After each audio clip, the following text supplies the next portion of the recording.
Welcome to Celebrity Reports, the place where we dive deep into the fascinating world of celebrities and uncover the stories behind the headlines. At 92, Willie Nelson finally speaks up about John Denver, and what he shares paints a moving picture of a friendship that was far more meaningful than the public ever realized. For decades, fans speculated about the nature of the bond between these two music legends. Both known for their distinctive voices, heartfelt lyrics, and love of nature, Willie and John represented different shades of American music. Willie rooted in outlaw country, John in folk pop with a gentle touch.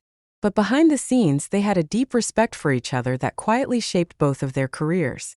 Willie Nelson, now living a quiet life on his Texas ranch, rarely gives interviews these days.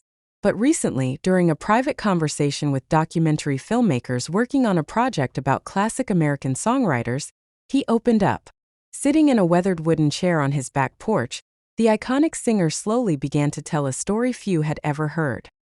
He recalled first meeting John Denver at a small festival in Colorado back in the early 70s.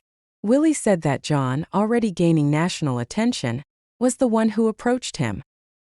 "He told me he grew up listening to my early records," Willie said, smiling faintly. "He said my songs helped him through some rough patches. I remember thinking, well, ain't that something? Because by then, I'd been through a few of my own." That first meeting led to several jam sessions behind the scenes. Though they never collaborated much in public, they often wrote together late into the night while on tour, exchanging lyrics and melodies like old friends trading stories. According to Willie, John helped him rework one of his most personal songs, one that would later become a fan favorite, though few knew Denver had touched it.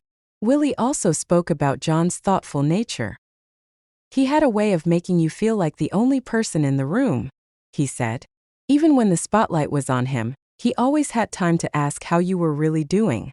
Nelson shared a moment in the late 80s when he was going through a particularly rough year, struggling with personal matters and feeling the weight of his long career. Out of nowhere, John showed up at his home with 2 guitars and a bottle of herbal tea. "Didn't say much," Willie remembered. "Just sat down, handed me my guitar, and started picking. We played all night." Though their musical styles differed, their values often aligned.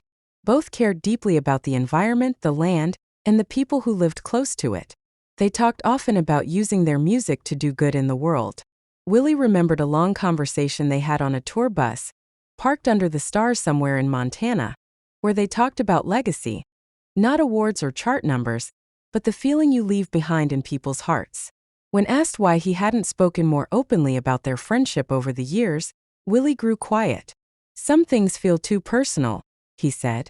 "You protect them, not out of secrecy but because they're yours." Now, as he reflects on a life filled with music, travel, and memories, Willie says that John Denver remains one of the few artists he genuinely looked up to, not just for his talent, but for his sincerity.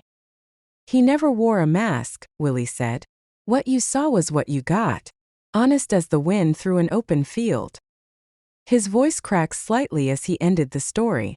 "I wish I'd told him more while he was still around, but maybe in some way he always knew." And with that, one of country music's most enduring voices paid tribute to a friendship that helped shape not just a song or two, but a whole chapter of American music.